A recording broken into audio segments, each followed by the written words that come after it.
The main point in common for negotiations between Kiev and Moscow were the necessary humanitarian procedures. First of all, the security of humanitarian corridors for the evacuation of civilians.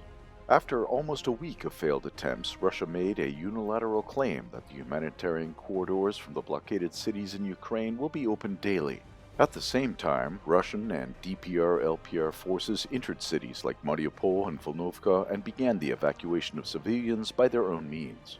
The inability of the Ukrainian military authorities to take control over the nationalist forces in the country has already resulted in the deaths of dozens of civilians and provoked a step back in the negotiation process. Meanwhile, the joint Russian LPR and DPR forces continue to advance deep into the territory of Ukraine. The mopping up of the blockaded cities of Mariupol and Volnovka continues. So far in Mariupol, the units of the PM and the DPR have taken control of the quarters of Azovsky, Nadinovka, Lyapino, Vinogradar in the eastern part of the city and have reached the Azovstal power plant. In the western part of the city, the western district was reportedly taken from Ukrainian forces. Fighters of the nationalist battalions besieged in Mariupol are hoping for a counteroffensive of the AFU from the north of the city. The Ukrainian military command has reportedly positively replied to such demands from Mariupol.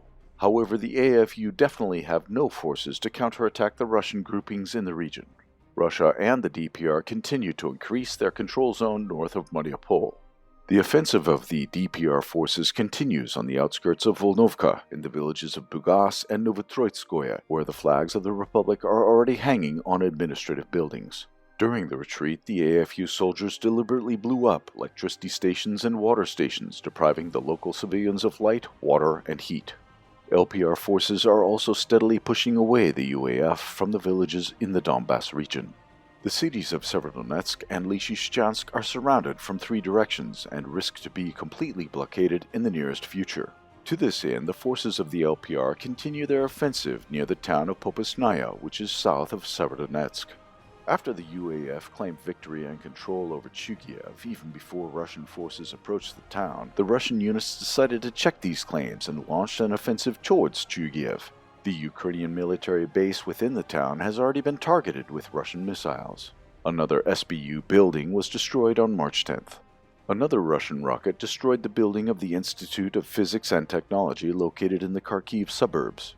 Earlier, the Ministry of Defense of the Russian Federation reported that the SBU and the militants of the national battalions had mined a reactor of an experimental nuclear installation with the aim of another provocation. On the southern front lines, Russian forces have been activated after a tactical pause. They reportedly advanced towards Kryvyi Rih and Nikolopol from the direction of Mykolaiv. In the area of Zaporizhia, the armed forces of the Russian Federation have passed the village of Gurai Pode from the east and have moved towards Novaya Novoselska and Ugledar. A new round of clashes was reported near Voznesensk to the north of Mykolaiv. The Russian military fleet has also entered the Ukrainian scene. Kalibr missiles were launched from the warships deployed in the Black Sea near Odessa. They hit the airfield near Kryvyi Rih. In order to secure the regions already under their control and to gain new territories, Russian forces and their allies need to deploy the second echelon on Ukrainian territories. Thus, further developments will likely mark the second stage of the Russian special operation.